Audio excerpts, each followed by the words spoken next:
Boa tarde a todos. Havendo quórum regimental e sob a proteção de Deus, declaro aberta a presente sessão. Convido o deputado Nilson Berlanda para que proceda a leitura da ata da sessão anterior.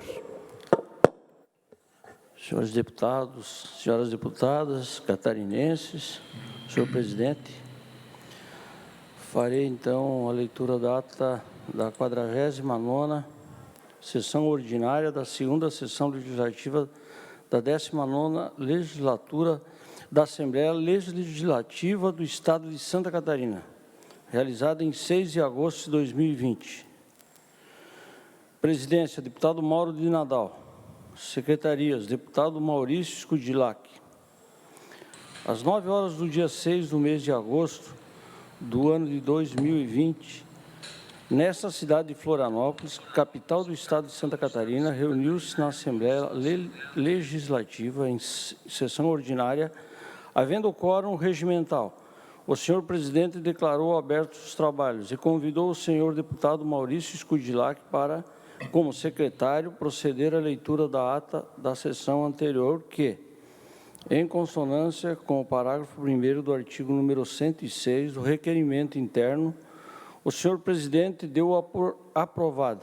Expediente. O senhor presidente solicitou que se procedesse à distribuição. Breves comunicações. Ocuparam a tribuna os senhores deputados Maurício Scudilac, Coronel Mocelin, Padre Pedro Baldiceira e Neudi Sareta.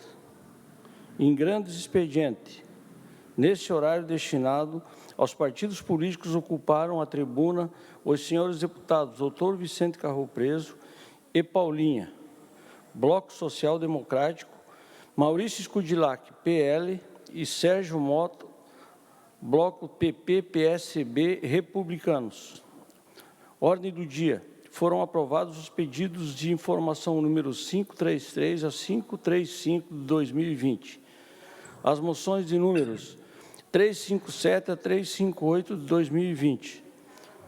Dando continuidade à ordem do dia, o senhor presidente deferiu requerimentos número 1053 a 1060 de 2020 e comunicou que encaminhará aos destinatários as indicações de número 1513 a 1526 de 2020. Explicações pessoais. Fez uso da tribuna o senhor deputado Kennedy Nunes. Nada mais havendo, o senhor presidente, antes de encerrar a sessão, convocou outra ordinária para terça-feira no horário regimental. Para constar, eu, como quarto secretário, lavrei a presente ata. Seria isso, senhor presidente?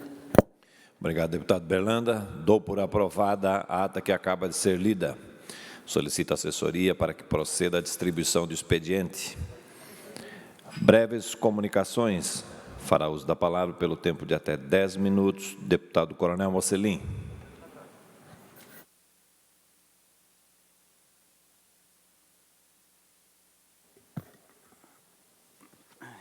Boa tarde, presidente. Boa tarde, nobres colegas, a todos que nos assistem através da TVAL. Semana passada foi-me questionado se eu conhecia o que era um gestor primário, um ordenador primário de despesas. E eu quero dizer que eu fui 3 anos ordenador primário de despesa quando eu estava no Comando Geral. Então, eu fiz uma pequena aqui, um texto para a gente esclarecer sobre quem que é ordenador primário. Então, por mais que ninguém goste da realidade, que queira ir contra o governo, que queira derrubar o governo eleito, mas não pode passar informações que não são verdadeiras à população. Foi dito aqui novamente e espalhado através de vídeos nas mídias sociais algumas informações que não condizem com a realidade. Dizer que o governador é ordenador primário é desconhecer as leis ou querer propositalmente confundir. Eu prefiro entender que é a primeira opção. A própria Lei Complementar 741, aprovada aqui neste Parlamento ano passado, que na verdade também não está inovando, ela só repete dispositivo de outras leis anteriores da mesma natureza. Ela cita que os ordenadores de despesa das unidades gestoras são os secretários de Estado, presidentes de autarquias, de fundações e de empresas estatal dependentes. Ou seja, cada secretaria ou entidade tem ampla competência para ordenar as despesas, seja qual for a natureza, inclusive de pessoal, e não precisam do aval do governador do Estado ou da vice-governadora. As normas legais a respeito da administração financeira do Estado não estão sendo criadas agora ou interpretadas por mim. Estão nos textos legais.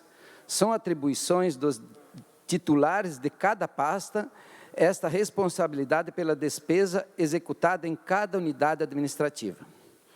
Assim, esclarecendo com verdades, talvez até os adversários possam ter a singela conclusão que o governador do Estado não tem competência para ordenar despesas de qualquer natureza perante as secretarias de Estado, autarquias e fundações. Eu repito, essa verdade está explicitada na legislação, especialmente o aqui em Santa Catarina, disposto no artigo 139 da Lei Complementar Estadual 741 de 2019 e anteriores da mesma natureza.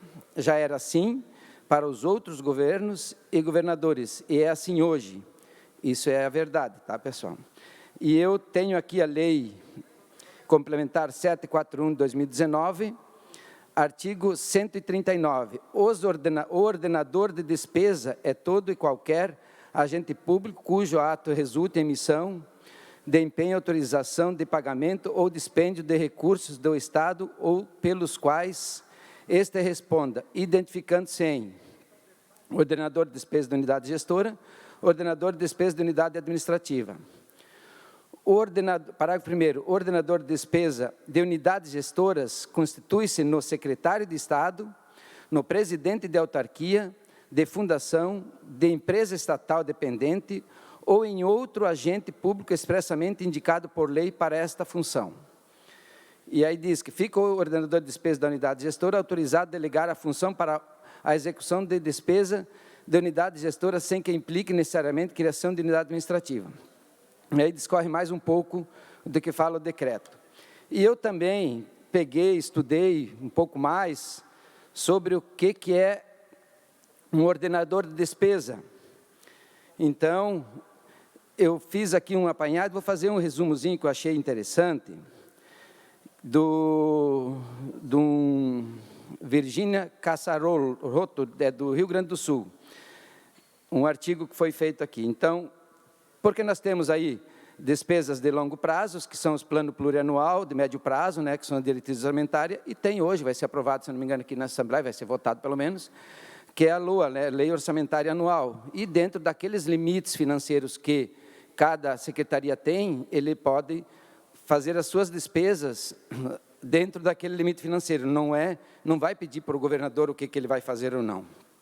Então, aqui diz o seguinte, nesta etapa, se estabelecem os chamados ordenadores de despesas primários,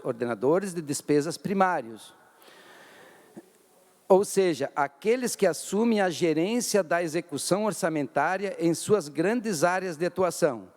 Aí bota entre parênteses, saúde, educação, segurança pública, etc.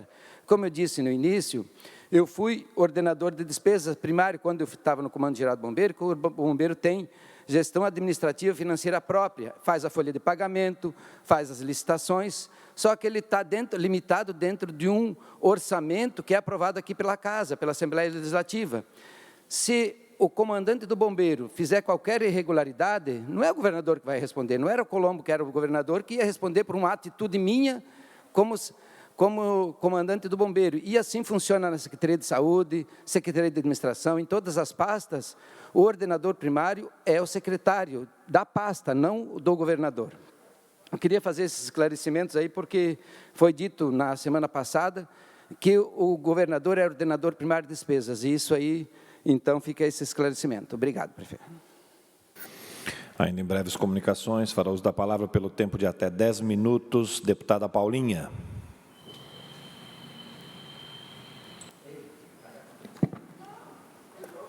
Senhor presidente, meus colegas,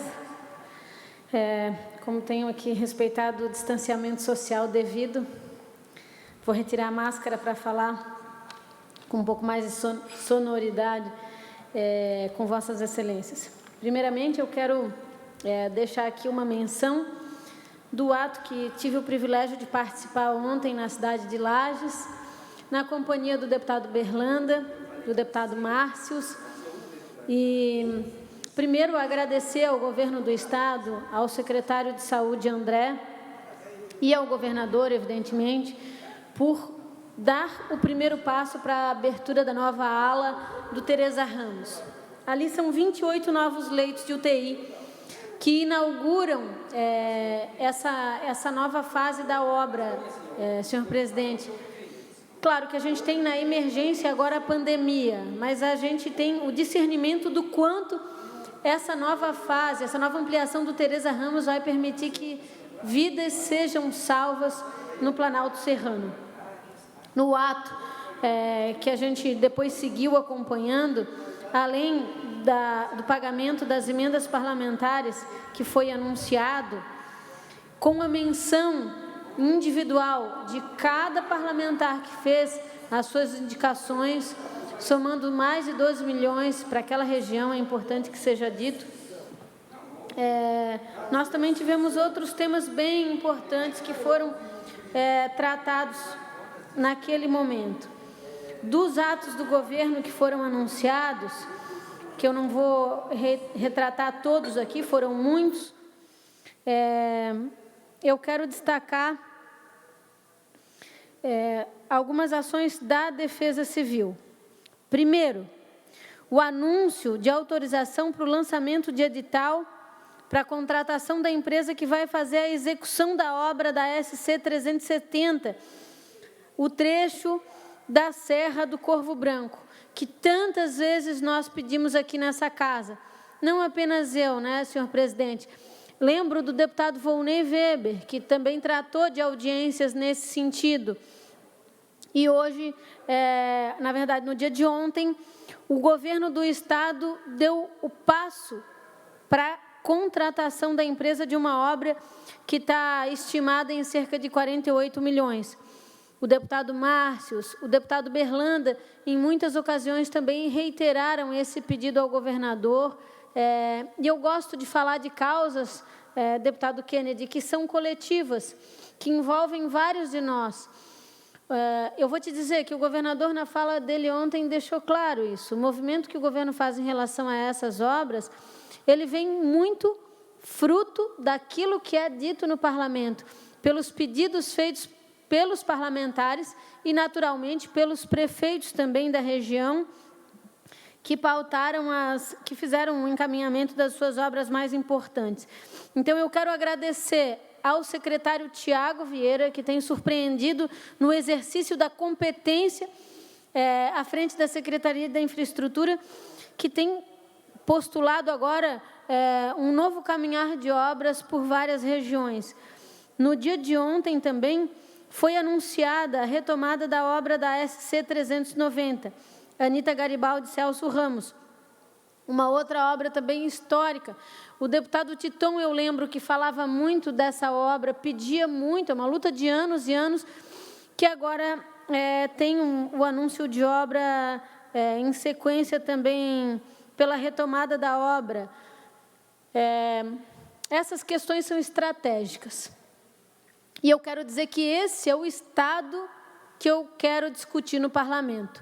Um Estado progressista que enxerga no desenvolvimento estruturante das suas regiões o alicerce para o desenvolvimento econômico, para a seguridade social dos catarinenses. E é claro que a gente tem pautas políticas que também são relevantes, mas o tema da infraestrutura, senhor presidente, é aquele que congrega todas as vontades aqui do parlamento. Eu repito, ontem foram mais 12 milhões de emendas parlamentares pagas. Estamos falando de um volume de 495 milhões, praticamente, que serão liquidados até os próximos dias aí do mês de agosto. É um volume muito significativo que se põe à disposição dos municípios e das regiões para fortalecer o processo econômico e a nossa recuperação nesse ambiente de pandemia. E esta é uma política que o governo emprega que minora todas as suas imperfeições. O governador Moisés, ele tem 1 ano e meio, 2, de exercício de vida política. E é justo se dizer que ele não tem experiência nessa condição, deputado Kennedy. Mas também é justo dizer que há um esforço de reconhecimento coletivo do nosso poder, do parlamento. Se o governo falha, eventualmente, com um ou outros de nós, na questão do diálogo, ele corrige, ao meu ver, muito dessas imperfeições em relação ao parlamento, quando se põe justamente, meritoriamente, no nosso caso, como cumpridor fiel daquilo que foi aprovado nesta casa no ambiente de emendas parlamentares.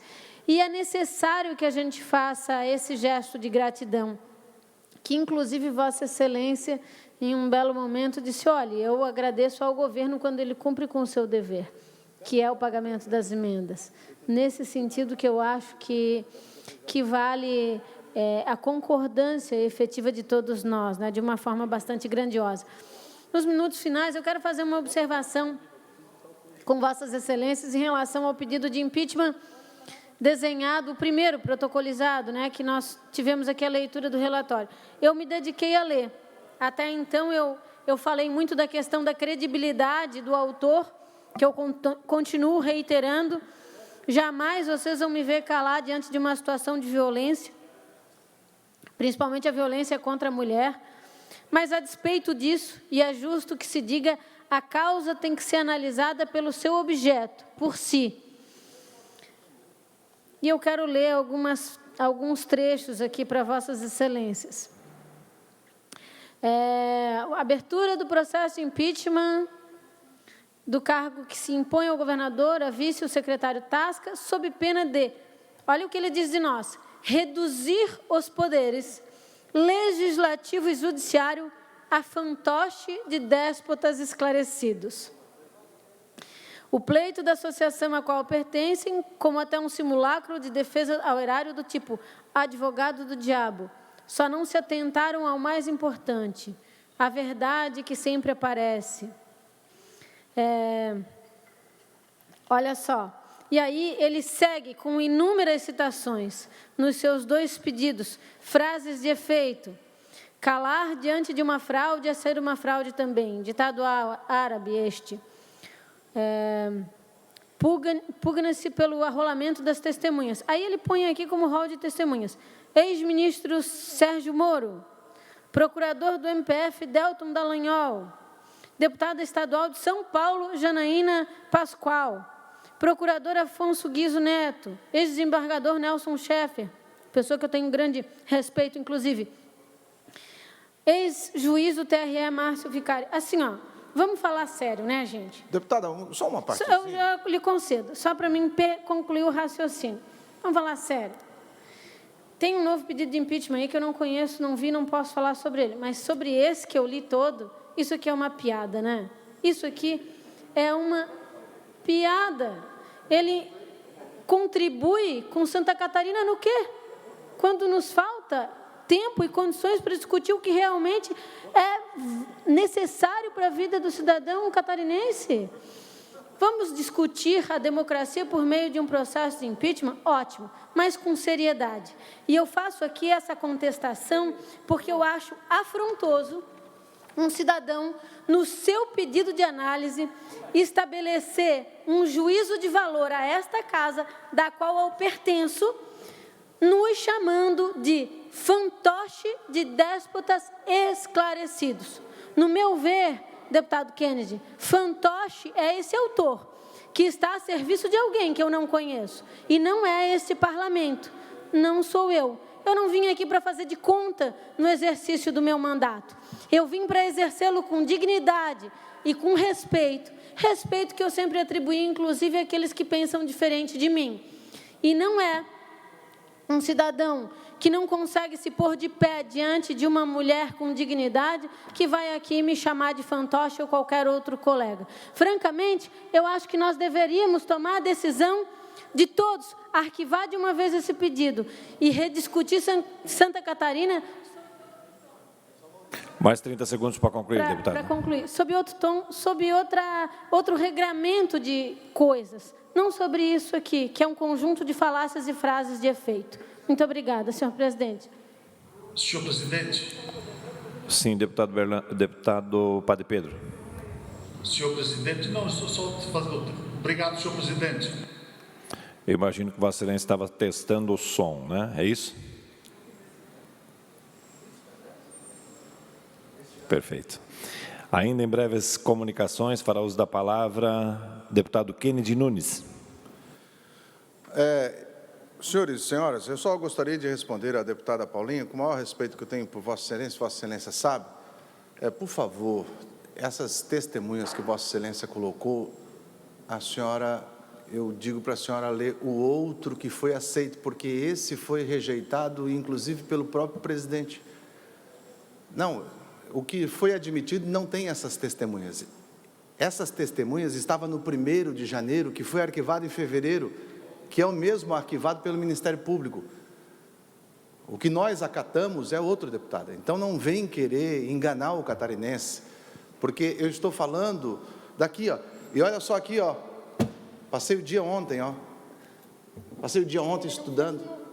Não, mas eu fui. Mas eu vi, eu vou ajeitar aqui, senhora. Vamos lá. Deputado Coronel Mussolini, na última quinta-feira, na nossa discussão, o senhor disse que o senhor não falou sobre eu entendo que é crime de responsabilidade, mas o senhor disse que não tinha dito isso na sua fala. O senhor falou, houve... como é que é? Posso repetir. Se houve irregularidade, está sendo apurado. Não é se houve. Eu tenho o vídeo aqui, posso... Então, vamos lá. O senhor quer que eu rode? Claro. Então, roda lá para mim. Vamos ver o que o deputado Mussolini falou na última quinta-feira.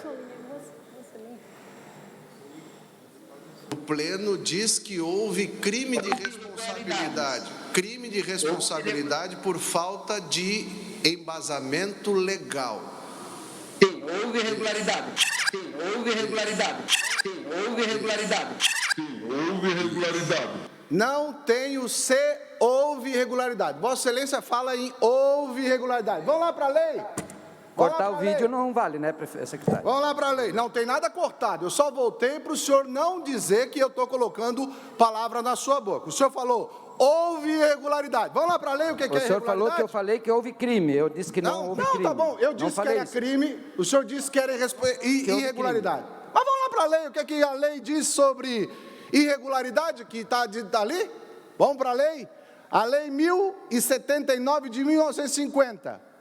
Sabe o que é a irregularidade que o tribunal, aliás, o voto do relator do Tribunal de Contas diz?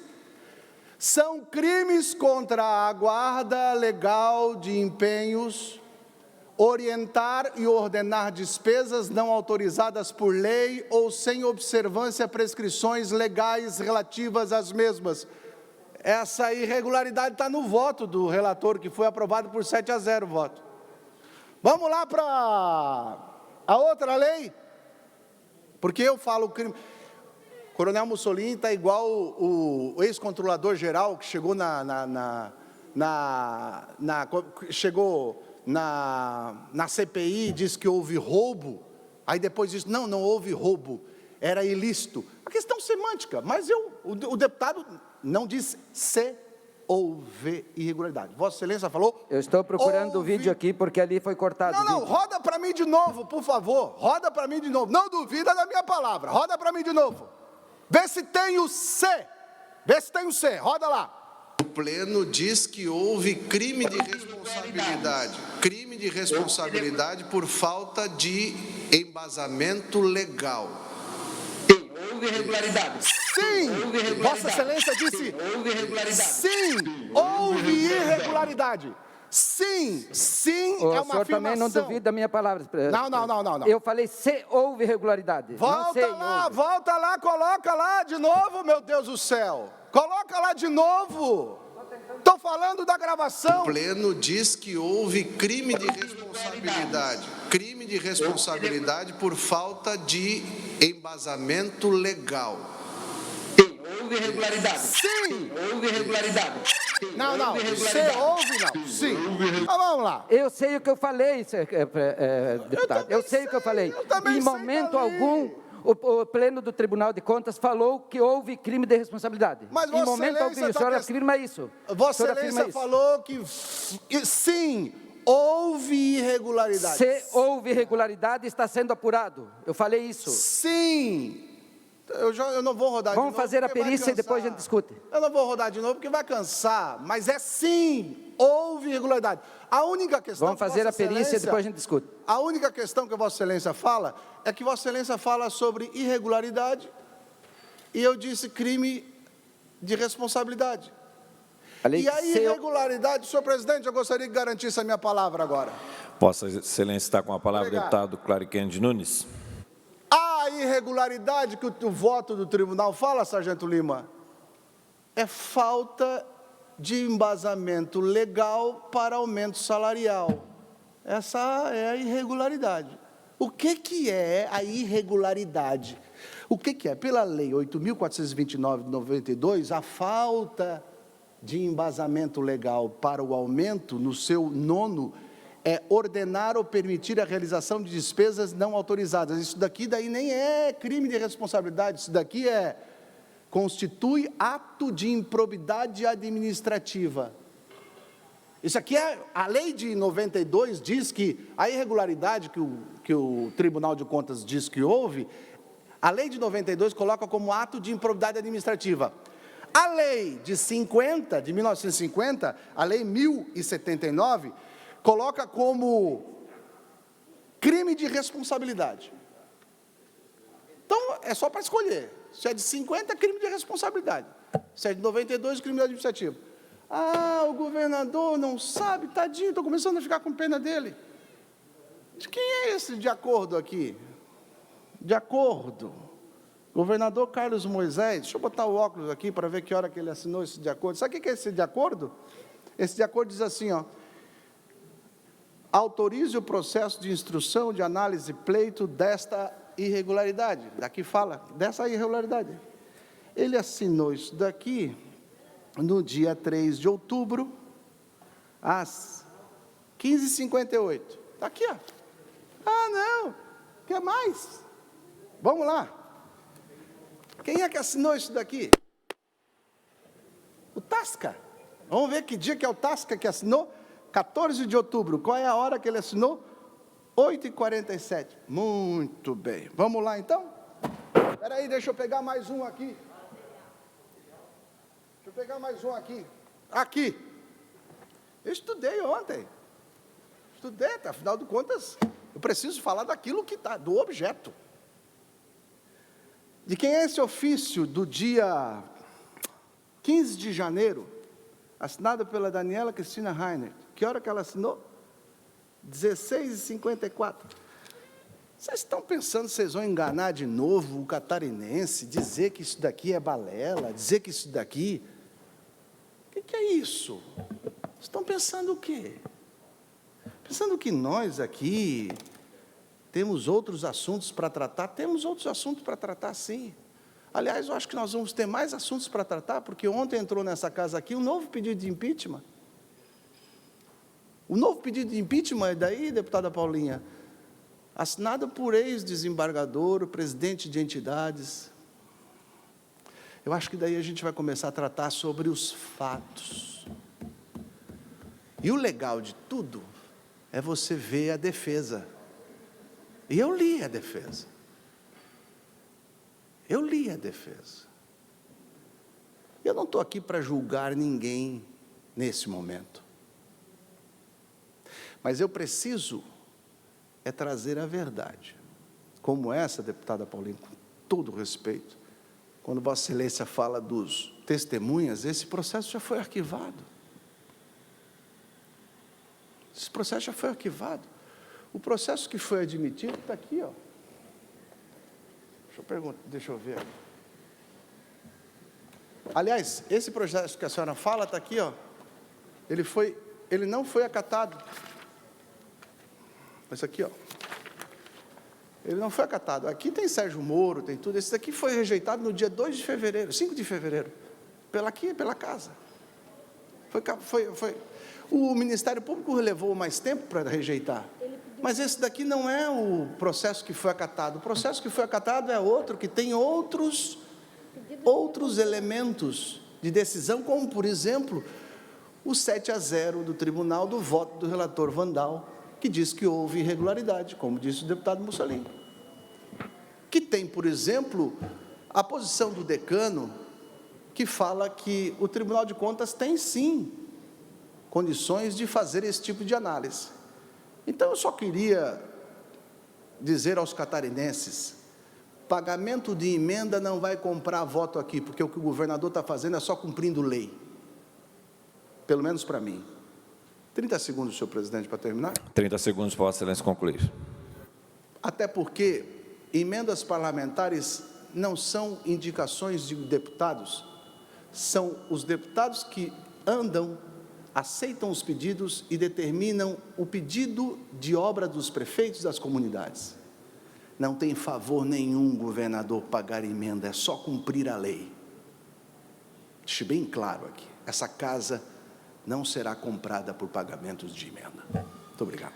Senhor presidente, se me permite, pela ordem, dentro do tema, apenas para deixar dito para o deputado Kennedy, a quem eu tenho um carinho inenarrável e um respeito incomum, ele sabe disso, mas para deixar claro aqui, quando eu falo do show de pirotecnia apresentado, esposado nesse pedido de impeachment, quando me refiro a essas frases, as testemunhas, boa parte delas, falo do pedido de revisão à negativa que recebeu da casa. O autor, a quem eu prefiro nem repetir, mas... Deputada Paulinha, eu vou escrever Vossa Excelência em explicações pessoais, porque eu estou sendo compelido a cumprir o regimento desde uma invocação dele na semana passada. É porque o deputado fez menção a mim, por isso que achei que poderia respondê-lo, só isso. Ele disse que eu fiz uma interpretação equivocada, mas a gente depois pode esclarecer isso. É evidente que eu quero contribuir com Vossa Presidência e em nome do respeito que nos une, eu deixo para responder o deputado Kennedy depois. Agradeço, Vossa Excelência, deputada. Ainda em breves comunicações, fará uso da palavra o deputado Márcios Machado. Boa tarde a todos. Cumprimento o presidente em exercício, deputado Mauro de Nadal, deputadas, deputados, o público que nos assiste. E ontem, presidente, foi um dia de grande alegria para a Serra Catarinense, de demandas há muito tempo travadas, de demandas há muito tempo que flamulavam e que, com o ato do governador do estado, juntamente com seus secretários, nós conseguimos obras históricas. Por exemplo, a nova ala do Hospital Teresa Ramos, no 3º andar, a UTI recebe o funcionamento de 28 leitos exclusivos para o Covid. E aqueles leitos na unidade antiga retornam para as clínicas. Então, isso é muito importante, porque começa a colocar e ajustar cada estrutura no seu lugar. Então, foi um dia extraordinário. A Serra Catarinense está em festa, apesar de um sorriso amargo por causa deste inimigo invisível que é o Covid, que está ceifando vidas. E isso nos entristece muito. E a luta necessita ser travada. Nós tivemos uma vitória no qual, no governo anterior, as obras pararam. A SC 390, que liga Anita Garibaldi a Celso Ramos. E aqui, meu abraço fraterno ao prefeito João Sidney de Anita Garibaldi, prefeito de Celso Ramos, Bondino, e a todas as lideranças, como a deputada Carmen Zanotto, senador Jorginho Melo, aqui o secretário da Casa Civil, o Juliano Chiodelli de Lages, que em uma conversa informal, nós entramos em contato com o secretário Tiago da Infraestrutura, que afirmou o compromisso de reiniciar as obras em 2 meses, e quando da agenda do governador, a alegria de estar nas pautas que seriam anunciadas e assinadas o retorno das obras, uma vez que o Estado iniciou as obras e, por falta de pagamento, parou, prejudicando em muito aquela comunidade. Por quê? Porque colocaram a base de pedras, parou as obras e o que aconteceu? Acabou com a obra. Praticamente a obra vai ter que reiniciar tudo novamente. Nós tivemos uma notícia extraordinária aqui. Eu quero saudar o deputado Volney Weber, que eu tive a honra de participar com ele de uma audiência pública em Urubici para que as obras necessárias de pavimentação da Serra do Corvo Branco, que vai ligar o sul do estado com a Serra Catarinense, pudessem dar início. E foram inúmeras lutas, e aqui também eu quero ressaltar o Virto, que tem hotéis em Urubici e São Joaquim, bem como o Márcio Debona, enfim, são várias lideranças, como o presidente da Câmara de Vereadores de Urubici, aqui o Ivair, bem como o prefeito Tiago Costa de Rio Rufino, o prefeito Antônio Zili, também de Urubici, enfim, são pessoas que lutaram, são várias frentes, não é uma vitória de uma pessoa ou de uma entidade, mas é uma vitória de um povo, e isso nos orgulha muito. E quando anunciam obras de grande envergadura, isso respeita a região serrana, e que há muito tempo nós estávamos esperando, uma vez que eram anunciadas obras no sul do estado, algumas em outras regiões, mas a Serra Catarinense ela estava na geada, como diz aqui o dito popular do nosso povo, e então dessa maneira nós conseguimos essa grande vitória, e uma vitória que vai ecoar e perpetuar na história. E nada vai desabonar. Nada vai desabonar, porque é algo real.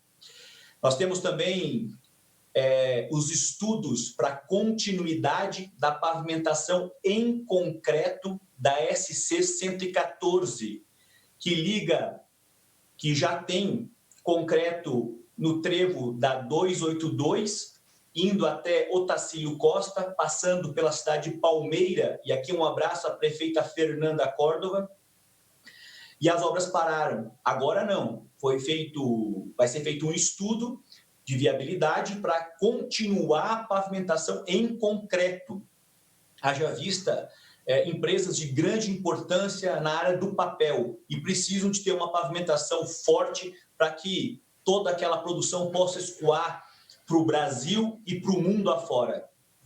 Em relação às emendas, não existe emenda nenhuma que compre, deputado. Emenda é um direito nosso.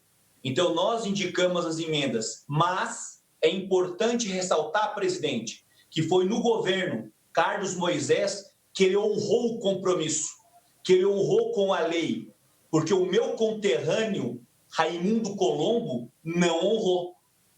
O sucessor não honrou.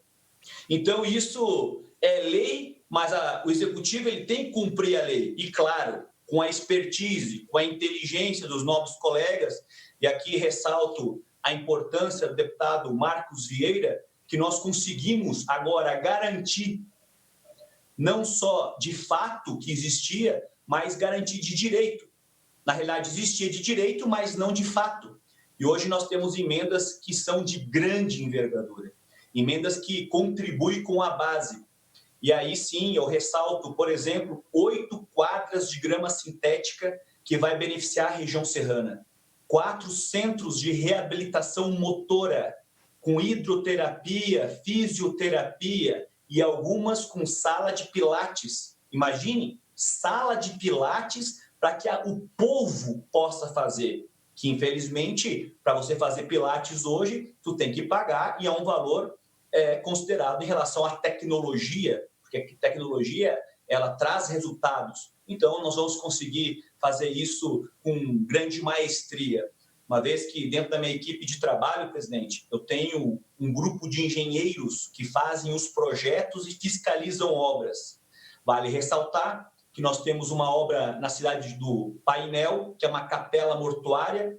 Uns entendem que a capela não é necessária, mas o povo pediu e Vox Populi, Vox Dei, né? A voz do povo é a voz de Deus. e assim nós entendemos destinar recursos para lá, e com essa equipe de engenheiros, nós já notificamos o empreiteiro 2 vezes, porque não estava contento, não estava dentro do certame licitatório a obra sendo executada. E agora está sendo executada para honrar o pagador de imposto, para honrar as pessoas que acreditam em lideranças de fato, porque nós somos vendedores de sonhos. Se alguém me pergunta o que eu sou, eu nada mais sou que um vendedor de sonhos, de uma sociedade melhor, de um mundo melhor. Nós vamos ter também 27 parques infantis, para que as crianças possam ter a sua atividade ativada, a inteligência cognitiva. E a gente percebe alguns vídeos da internet japoneses que utilizam técnicas para que as crianças possam, por exemplo, rastejar no chão. Daí a gente pergunta, puxa vida, uma criança rastejar, ela aumenta o cérebro reptiliano. De acordo com a teoria do cérebro trino de Paul MacLean, nós temos 3. E o cérebro reptiliano é quando nós rastejamos, quando nós engatinhamos, é o cérebro emocional, ou sistema límbico, e o neocórtex é o que nos torna diferente dos animais. Por exemplo, o cachorro, ele não tem uma linguagem no sentido de que, se esquecermos a data do aniversário dele, ele não vai ficar chateado. Mas nós, como somos animais linguísticos, se esquecem a data ou outra data importante, nós ficamos chateados, e aquele dia é um dia um pouco nebuloso. Então, nós precisamos ativar e trabalhar com o potencial das crianças. Esse potencial, ele é também inserido em relação aos parques infantis, porque hoje, na grande maioria das creches, nós temos algumas atividades, que é a hora do lanchinho, a hora do soninho e do filminho, mas não tem uma atividade lúdica, que ele vai lá fora, brinque na terra, isso vai trazer anticorpos. Se você vive num lugar onde que você não consiga ter contato na terra, você não vai ter uma imunidade boa. A gente precisa ter esse contato com o sol, enfim, com a natureza como um todo. Então, essa é a minha contribuição, presidente. Muito obrigado. Ainda em breves comunicações, pelo tempo de até 10 minutos, com a palavra a deputada Luciane Carminati.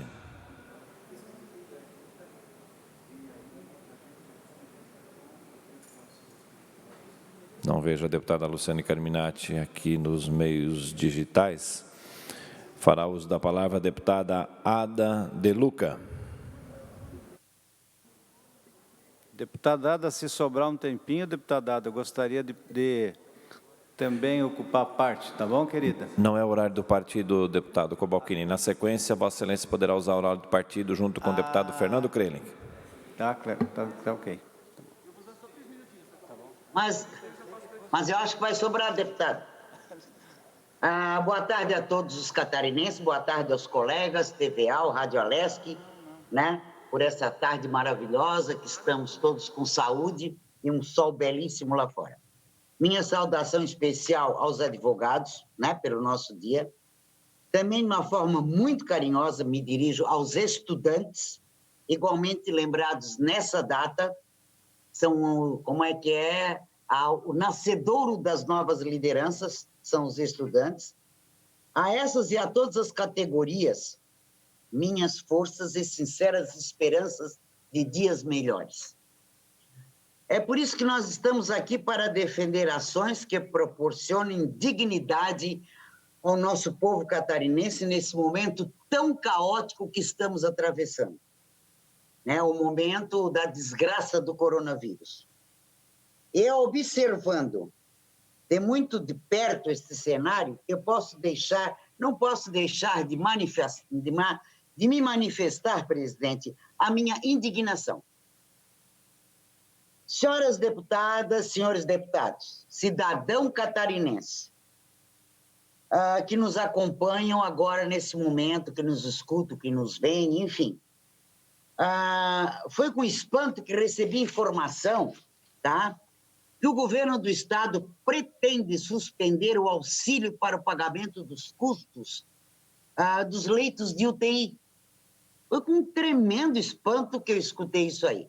Mesmo assim, né, eu não gosto de falar o que não é verdade, e nem o que não tenho certeza, achei que fosse mero fake news. Nessa pandemia, tudo acontece, mas, infelizmente, não é. Preste bem atenção. Os leitos de UTIs são serviços de alta complexidade, muita alta complexidade. Quem é médico, o doutor Vicente, aí sabe disso. Né? E quem for médico ligado na área médica, tal, bioquímico e tal. São serviços de alta complexidade. A lei determina expressamente que esta não é uma responsabilidade dos municípios. Pode até ter parceria, mas não é uma responsabilidade dos municípios. Até então, diante da severa crise que sempre atingiu as prefeituras, o governo arcava com o pagamento dos leitos de UTI, enquanto as verbas federais para esse fim não eram recebidas. Agora, mais uma vez, o Estado quer jogar mais fardo nos ombros dos municípios. Gente, não podemos aceitar. Me perdoe. Eu fico cá pensando com meus botões, porque eu não sei mais o que pensar, tá? Quando falaram que o atual governo, né, na mudança, mudar para mudar isso, mudar aquilo, entende? Que as mudanças, né, para um pacto federativo, mas eu sinto que o governo, como no seu todo, entendeu tudo errado. Entendeu tudo errado, né? Talvez, será que não tenha pensado que farinha pouca, meu pirão primeiro?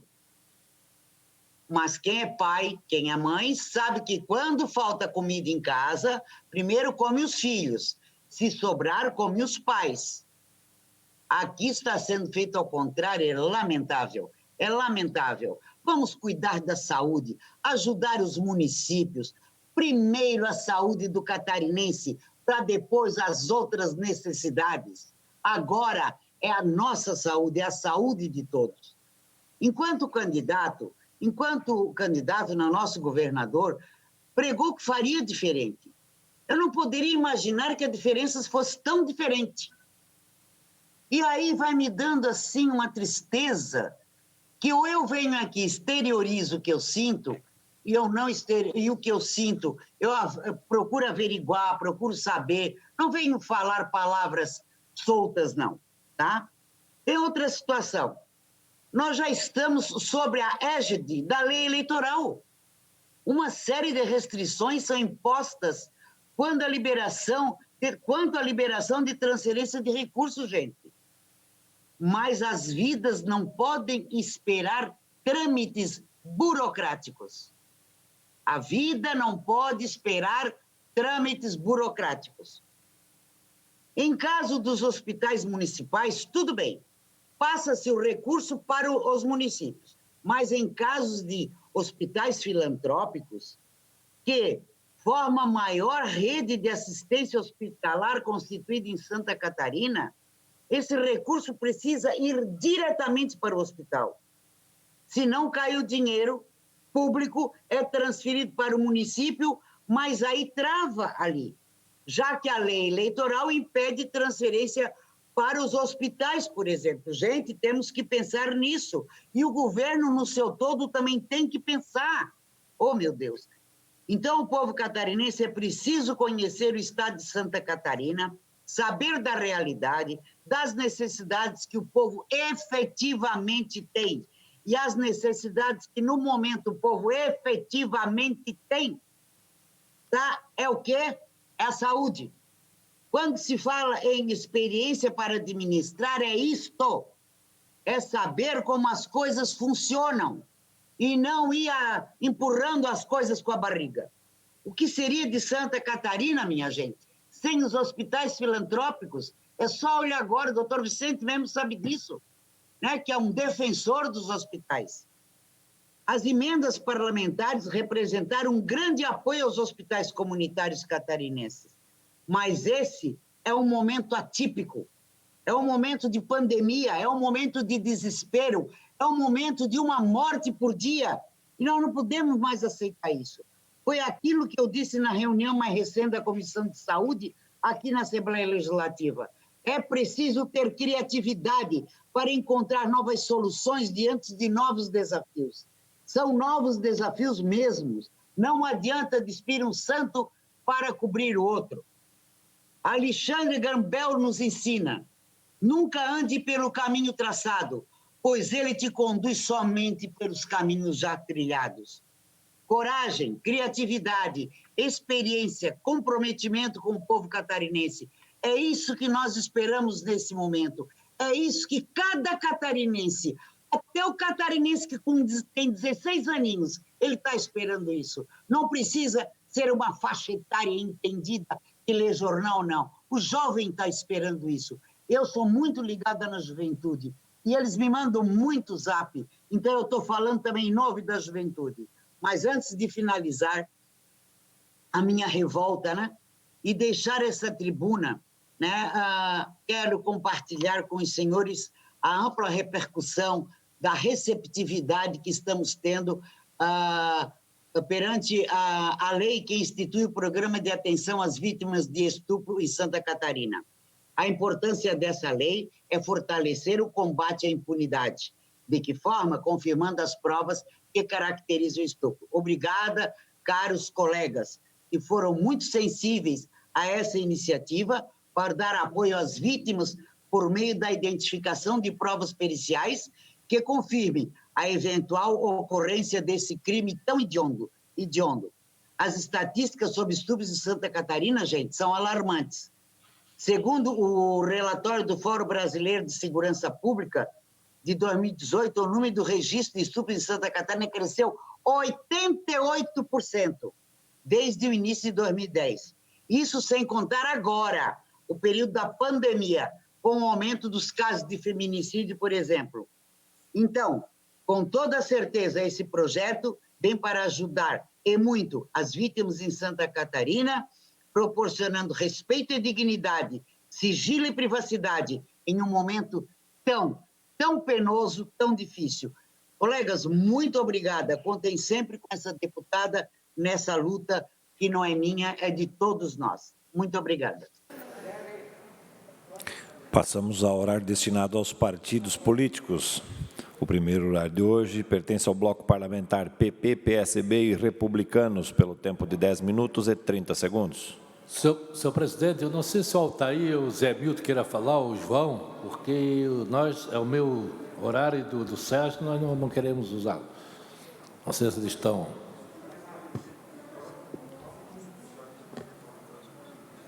Não vejo ninguém em tela, deputado. Então, vamos ao próximo. O próximo horário pertence ao Bloco Social Democrático, PSD, PDT, PSDB e PSC, pelo tempo de 15 minutos. Iniciará o horário falando a deputada Paulinha. Depois, se sobrar um tempo, eu gostaria de utilizar também, senhor presidente. Sim, senhor deputado doutor Vicente. Eu, senhor presidente, lhe agradeço. Muito brevemente, já lhe entrego a palavra, deputado Vicente, apenas para deixar aclarada aqui o retorno ao deputado Kennedy Nunes, que falava dessa questão de a gente não enganar o povo catarinense. E é nesse ponto, quando eu me referi à ponderação ao pedido de impeachment, que, no meu ver, pelo que eu li, né, com toda franqueza, para mim é um grande show de pirotecnia. Eu mencionei frases, tanto do pedido novo, vamos dizer assim, quanto do pedido primeiro, né, do autor. Pincelei aqui alguns escritos que trazem a verdadeira, a aclarada ilustração que esse pedido de impeachment não é mais do que uma pessoa revoltosa com o resultado das urnas e acha, numa discussão administrativa, razões para imputar o pedido de afastamento do governador, da vice Daniela, do secretário Tasca. Mas, enfim, ele dizia, olha, não vamos aqui enganar os catarinenses, porque o que as testemunhas que a deputada menciona, elas são do pedido antigo, que a casa negou. Verdade. O rol de testemunhas. No entanto, o que fez o requerente, o autor, o senhor Ralph, ele protocolou nessa casa um pedido de revisão daquele pedido negado, ou seja, a peça processual, ela continua advindo todo esse clamor, esse furor esposado por ele, que começa lá no pedido velho e vem no pedido novo, sabe? Tanto que ele fala no pedido novo, essa questão, calar diante de uma fraude é ser uma fraude também, e escreve, ditado árabe, o autor não é, e tem esperança que nosso poder legislativo, na pessoa de cada um dos deputados e deputadas, também não seja um fraude. Ora, vamos se respeitar, né? Não é por nada, mas essa pessoa não tem autoridade moral, ética, para fazer contestação a qualquer um dos 40 parlamentares nesse tom e nessa natureza. Então, eu só queria aqui deixar claro, senhor presidente, que de modo algum eu tento aqui ludibriar, e jamais farei isso, ludibriar ou brincar com a opinião pública, com o sentimento do povo catarinense. Respeito aqueles que encontram nesse pedido de impeachment alguma aderência. Respeito, mas tenho uma opinião que independe da minha condição de líder hoje, é uma condição de cidadã, de mulher, de alguém que tem nada menos do que 30 anos de vida pública, 2 gestões à frente de uma prefeitura com êxito, deputado Vicente. Nós fomos consagrados como a melhor gestão do Estado de Santa Catarina por 2 momentos consecutivos. Então, de direito administrativo, de matéria de gestão, eu tenho um mínimo de conhecimento para erguer a minha voz aqui no parlamento e deixar aos meus colegas um aconselhamento daquilo que eu estudei dessa peça. Se nós gostamos ou não, ou se nós aprovamos ou não o governo Moisés, é uma outra questão. Agora, dizer que este pedido de impeachment tem alguma coisa de consistente, de pertinente, francamente não tem. Em meu ver, nós deveríamos nos reunir, aprofundar o que não foi possível para o presidente naquele momento, e eu avalio, porque o presidente Júlio, deixando claro aqui a defesa dele, institucionalmente ele recebeu uma peça que continha todos os aspectos legais para iniciar um processo de tramitação de impeachment. Perfeito?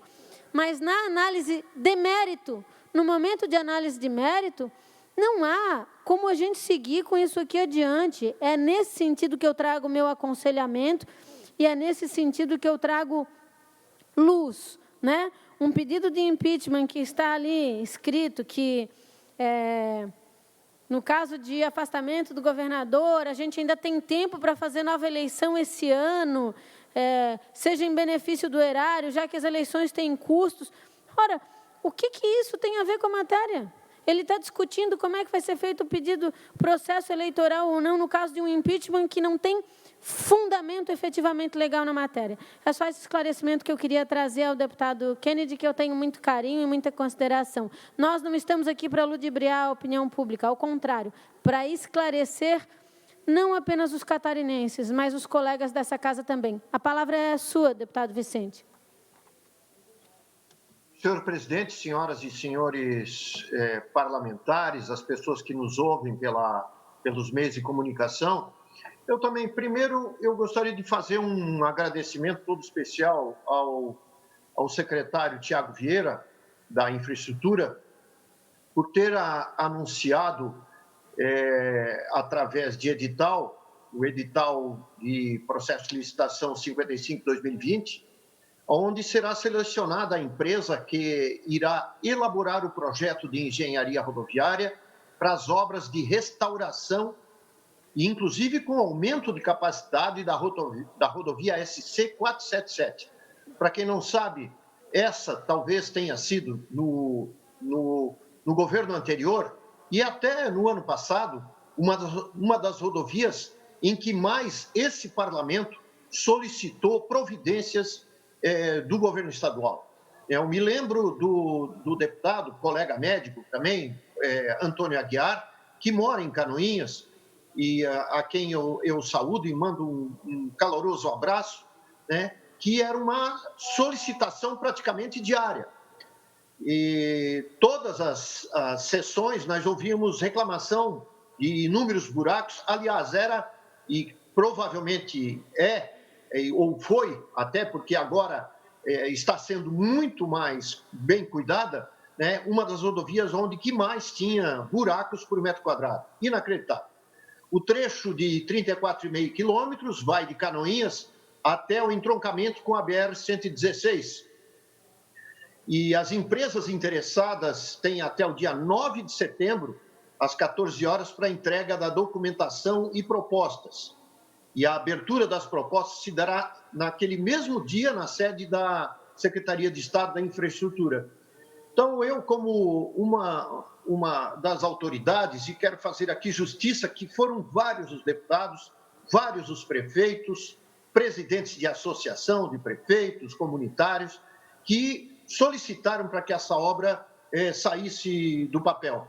Então, o prazo é de que, provavelmente, de 1 ano até a finalização desses projetos, e no segundo semestre do ano que vem, o início previsto da obra, que talvez vá custar em torno dos seus 70 milhões de reais. Então, parabéns ao governo do Estado, governador Moisés, e também ao secretário de Estado e o secretário de Finanças do nosso Estado, Paulo Eli.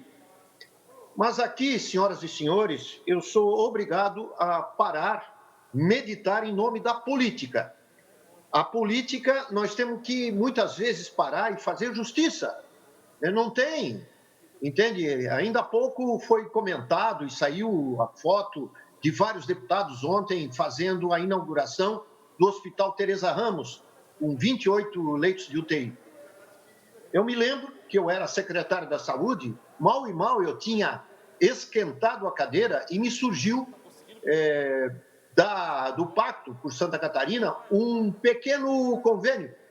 Os senhores estão sentados, os que não estiverem, que sentem, de apenas e tão somente 75 milhões de reais. Então, para o complemento da obra do Hospital Teresa Ramos, que estava completamente no esqueleto naquela época, né? Era um esqueleto, era tijolo com tijolo, né? E esse plano de expansão hospitalar catarinense, de caráter de investimento regional, iniciou, faça-se justiça também, com o governador, o ex-governador Luiz Henrique da Silveira, que definiu como prioridade para Santa Catarina um hospital a X quilômetros de distância das pessoas das mais diversas cidades do estado. Convicções nesse modelo à parte, pelo alto custo que representam, mas sou obrigado a registrar o impulsionamento dessa construção à época, a partir do ano de 2017 em Lages. Bem nesse momento de intolerância política que vivemos, bem no meio do olho de furacão da pandemia, sou obrigado a reconhecer o esforço para a construção desse Hospital Teresa Ramos, que foi de muitas mãos e contou com muitas pessoas auxiliando e nem tanto de algumas. Teve muita gente para atrapalhar e pouca gente para ajudar. Eu quero aqui salientar o esforço que o governador, à época, com muita dificuldade financeira, Raimundo Colombo, fez para que essa obra fosse impulsionada. Eu acho que a política, gente, é o ato de ouvir, de avaliar, de ser duro perante as convicções, mas de entender o valor do pensamento adversário. Eu tenho militado na política, gente, desde 1989, desde a época das eleições presidenciais, e digo aqui que o meu candidato à época foi Mário Covas, o Forte, e tenho acompanhado diferentes tendências políticas desde então, inclusive antes, até quando eu não era, jamais pensei em entrar na política. Então, eu vi vários tipos de tendência, de esquerda, de centro, de direita, enfim. Acompanhei, nesses meus 63 anos aí, várias coisas acontecendo.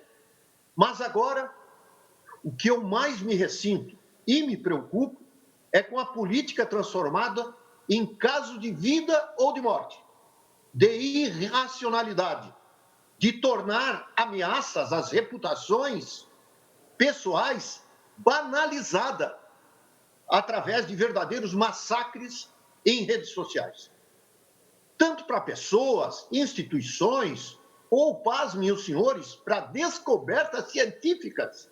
Por exemplo, está na circulação nas redes sociais um exemplo da vacina contra a Covid de origem russa, com a capa do vidro, do invólucro, de Smirnoff. Pode um negócio desse? É inacreditável a época em que nós estamos vivendo.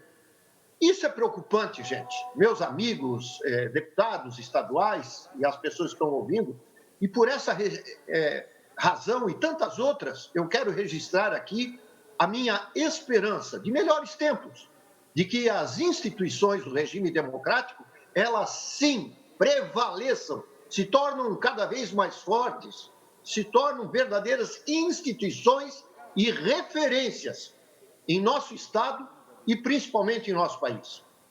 Estou aqui, senhoras e senhores, senhor presidente, e, aliás, estamos todos nós aqui para resolver o problema e ajudar as pessoas. E é nesse sentido que, mais uma vez, alerto e apelo a essa Casa de Leis. Nós estamos no meio do olho do furacão dessa pandemia. É isso que importa agora. E é nessa esperança que as pessoas ali fora, já que elas não podem entrar agora na Assembleia Legislativa, depositam em cada um de nós. E é nesse esforço que eu vou seguir, como médico, como cidadão, como deputado.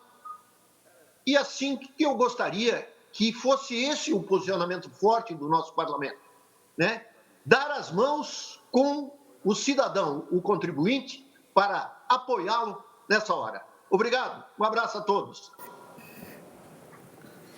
Próximo horário pertence ao Partido dos Trabalhadores, pelo tempo de até 6 minutos. Fará uso da palavra o deputado Padre Pedro Baldiceira. Senhor presidente, senhoras deputadas, deputados, na primeira morte por Covid, em março, muitos países já haviam passado pelo desafio de conter a pandemia. Mesmo assim, a linha de ação do Executivo Federal foi desprezar todo e qualquer risco.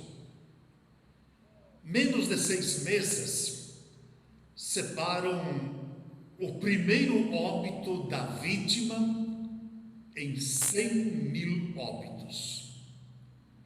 Além disso, 3 milhões de casos identificados da doença, com o registro de quase 50.000 novas infecções.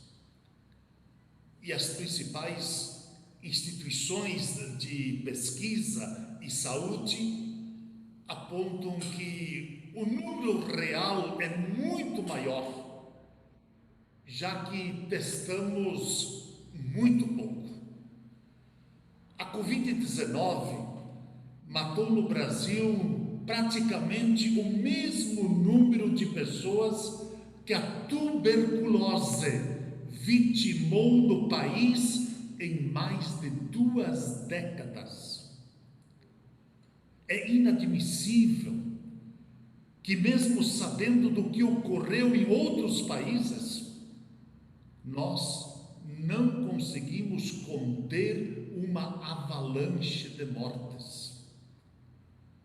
A Organização Mundial da Saúde apontou que aquele momento entre março e abril era fundamental controlar a doença. Mas o que vimos foi um gigantesco circo, confuso, sem nenhum comando. Apenas um país acumula mais mortes e casos do que o Brasil, aos Estados Unidos. E até eles descartaram remédios ditos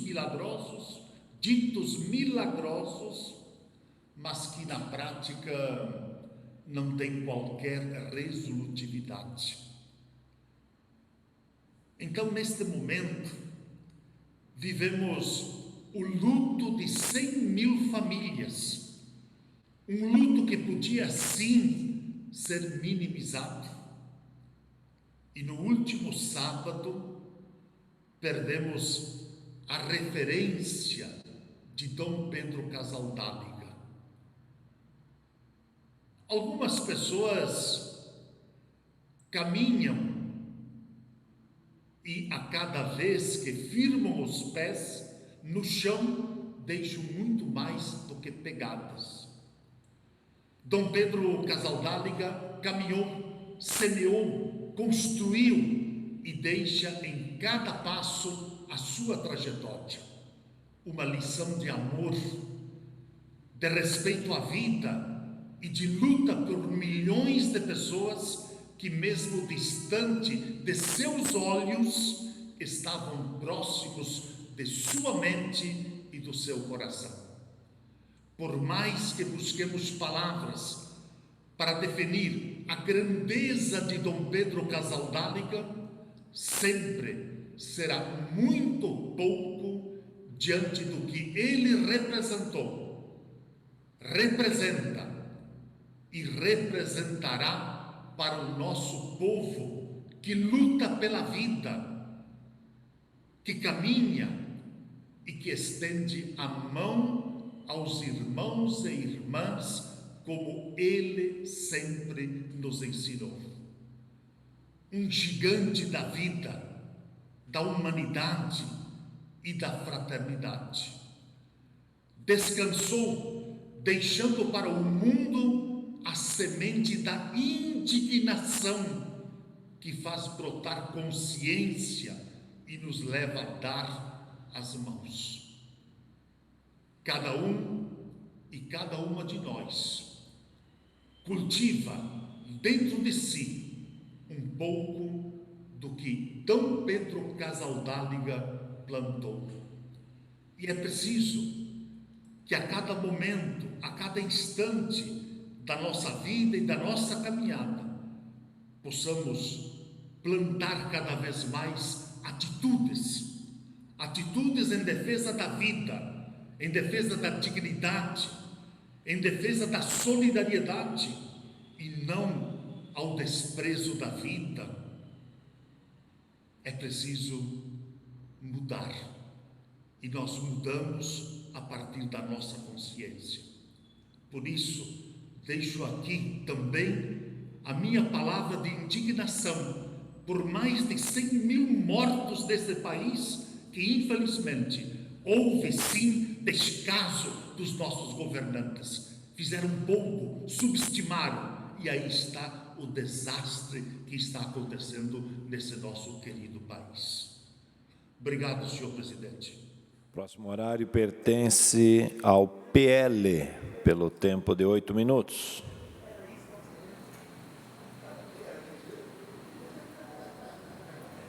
Não havendo orador inscrito, o próximo horário pertence ao MDB, pelo tempo de 13 minutos e 30 segundos. Iniciará a fala o deputado Fernando Grelling. Senhor presidente, senhores deputados, muito boa tarde a quem nos acompanha. Hoje venho fazer aqui uma solicitação, um pedido, estarei fazendo uma indicação também, para que a gente possa enviar ao governo do Estado, que possa fazer um estudo de auxílio, principalmente para alguns setores que estão com grandes dificuldades nesse momento. E vou falar aqui, recebi uma visita ontem no nosso escritório regional lá em Joinville, do querido amigo Douglas Bernardes, da empresa Multipromo, produtor de eventos, trazendo essa demanda do segmento de eventos, que estão praticamente aí 5 meses parados, sofrendo consequências duríssimas com a crise. E quando a gente fala do setor de eventos, ele é multi, né? Ele se espalha em vários segmentos, vários setores. Nós estamos falando de diversos pais de família, dos garçons, dos produtores de eventos, dos técnicos de som, dos músicos, das bandas, dos DJs, dos seguranças, as pessoas que fazem decoração, principalmente em casamentos, festas, docinho, isso tudo. Essas pessoas estão praticamente 5 meses sem trabalho, e aí o Douglas ontem nos procurando, solicitou, apelou também, nos enviou um documento, solicitando que a gente pudesse encaminhar ao governo do Estado um apelo, que realmente o governo pudesse ter uma visão macro dessa situação, que alguns setores da economia já retornaram, mas alguns setores ainda estão parados. Tivemos aqui na Assembleia alguns projetos aprovados, alguns deles ainda não sancionados pelo governador Moisés, justamente dando um suporte, seja na área do turismo, né, com os agentes de viagem, nós temos aí da classe cultural, e nós teríamos que também ter essa preocupação, tanto com as escolas, mas também não esquecer que o setor de eventos é um setor duramente castigado, são pais de família que necessitam de trabalho, não podendo trabalhar nesse momento, e eles até entendem, né, esse momento de pandemia, os eventos aí diminuídos, mas que eles possam ter um aporte, um suporte, um apoio, ou uma visão aí do governo do Estado que possa, de alguma forma, auxiliá-los. Então, tá, muito obrigado, senhor presidente, esse é o apelo que a gente faz, e realmente, se todos os deputados puderem conosco, né, dar esse apoio, esse suporte, seria importante.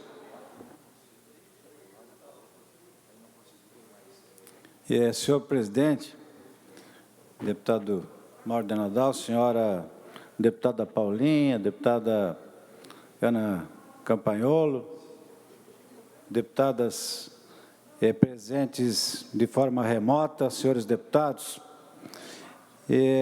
ontem à tarde, por videoconferência, nós instalamos um grupo de trabalho formado por alguns deputados, presentes aqui o deputado Fernando Kreling, o deputado Mocelin, o deputado João Amin, o deputado Milton Obos, e também representantes do governo, o secretário de Estado da Fazenda, Paulo Eli, o secretário da Casa Civil, Juliano Chiodelli, secretário de Desenvolvimento Econômico Sustentável, e o secretário de Infraestrutura.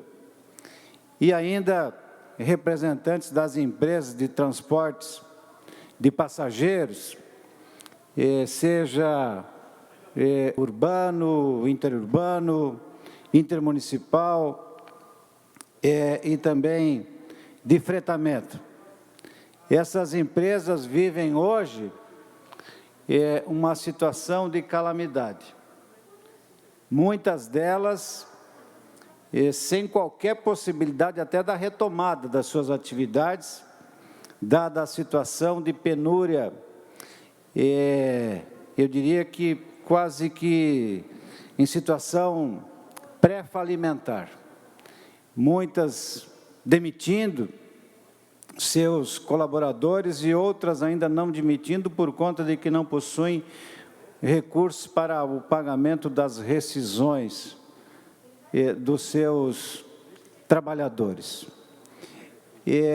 Num primeiro momento, fizemos uma videoconferência reunindo todo o setor, foram 280 empresas que participaram dessa videoconferência, e agora esse grupo de trabalho no sentido de fazermos encaminhamentos, buscando alternativas para que essas empresas possam, pós-pandemia, poder retomar as suas atividades, e, enquanto isso, a Assembleia Legislativa, que sempre cumpriu o seu papel, no sentido de mediar junto ao Executivo e junto à iniciativa privada entendimentos, seja em forma de lei, ou seja, de outras soluções que possivelmente serão já tratadas, mas encaminhadas e solucionadas. Uma delas, que é a questão da desoneração do óleo diesel, que é o principal insumo, e o segundo item da folha de pagamento, o primeiro, aliás, o segundo item da despesa das empresas, o primeiro é a folha de pagamento e o segundo é o óleo diesel, já que o Estado e alguns estados já o fizeram, que é a diminuição do ICMS sobre esse insumo. Esse é um pleito antigo, deputado Fernando, de muitos e muitos anos, que se encontra na pauta, deputado Mocelin, que também participou e é integrante desse grupo de trabalho, e o secretário Paulo Eli comprometeu-se de levar esse tema ao CONFAS, para que depois, através de um projeto de lei, possa encaminhar à Assembleia, fazendo com que em nosso Estado essas empresas tenham, enfim, condições de poder retomar suas atividades com um custo operacional menor e que isso não resulte em aumento das passagens para o usuário catarinense. Além desta pauta, outras pautas também foram apresentadas e dessas pautas nós vamos formular um documento que ele será encaminhado aos representantes do Executivo e já marcamos uma nova reunião no dia 24 de agosto. Quer dizer, de que esta casa deu mais um passo importante na busca da solução de um setor vital para a economia, um setor que tem seus contratos vinculados ou aos municípios, quando o transporte é urbano, ou ao Estado, quando o transporte é metropolitano, ou é interurbano ou interestadual. E, nesse momento, faltam recursos, créditos de financiamento com juros que sejam acessíveis, para que essas empresas, então, através de recursos que hoje não existem, possam vislumbrar a retomada das suas atividades, já que fizeram um sacrifício enorme. Alguns setores, por conta desta situação sanitária, foram extremamente sacrificados.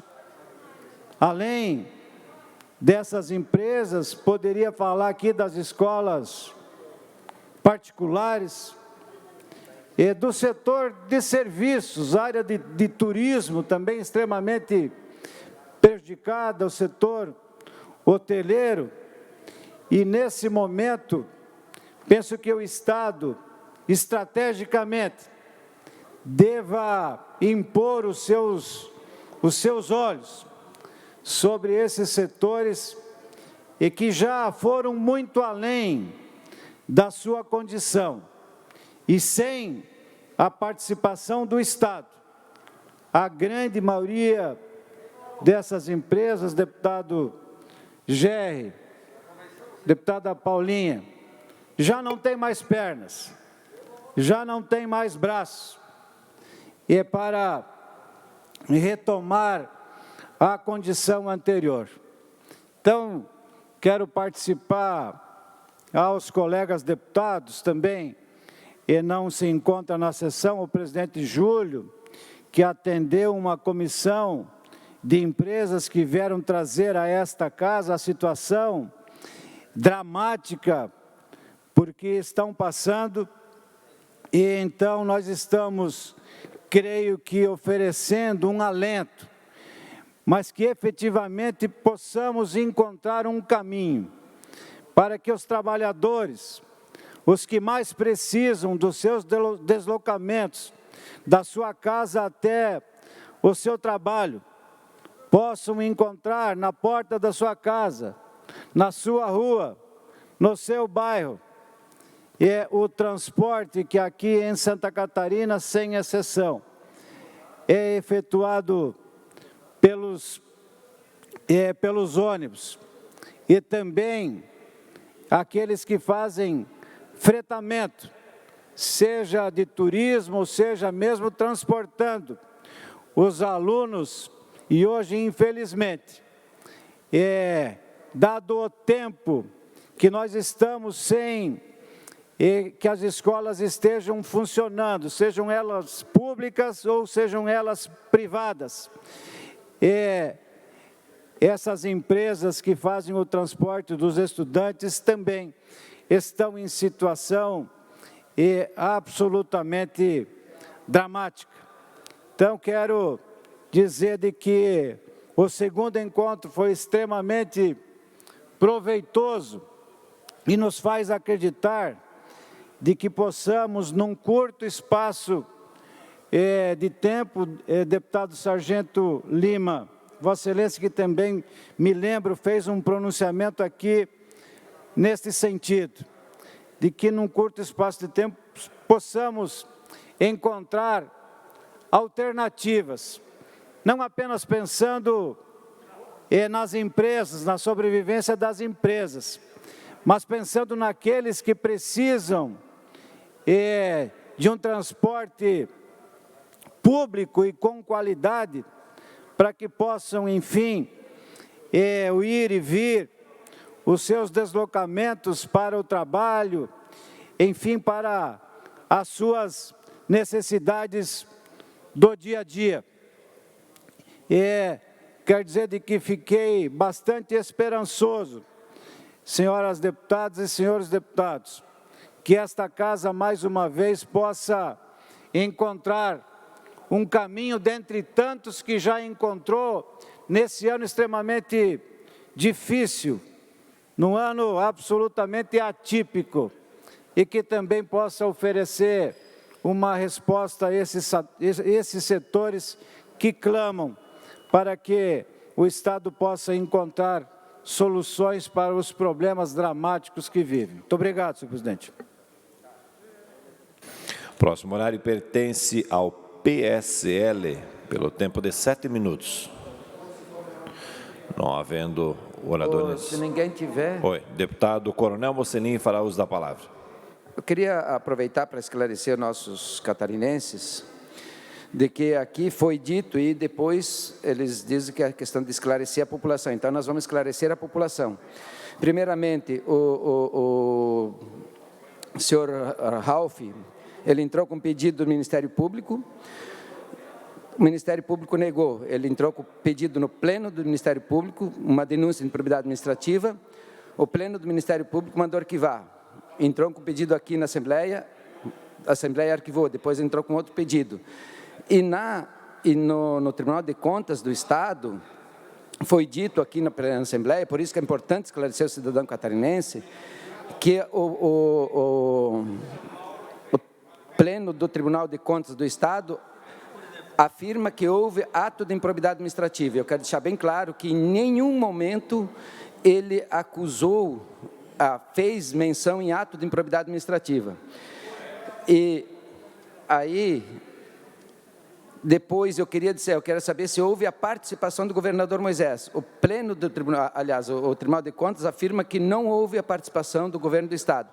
Daí foi dito aqui que existiu a participação do governador por ele ser gestor primário. E eu esclareci há pouco que gestor primário, de acordo com o artigo 139 da Lei Complementar 741, são os secretários de estados, presidente de autarquias, fundações, empresas estatais.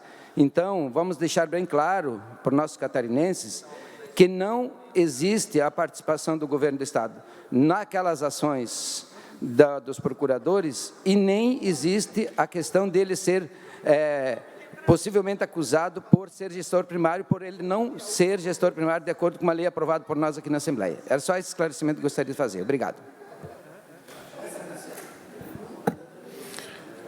Esta presidência suspende a presente sessão até às 16 horas para que possamos retornar com a ordem do dia. Está suspensa a presente sessão.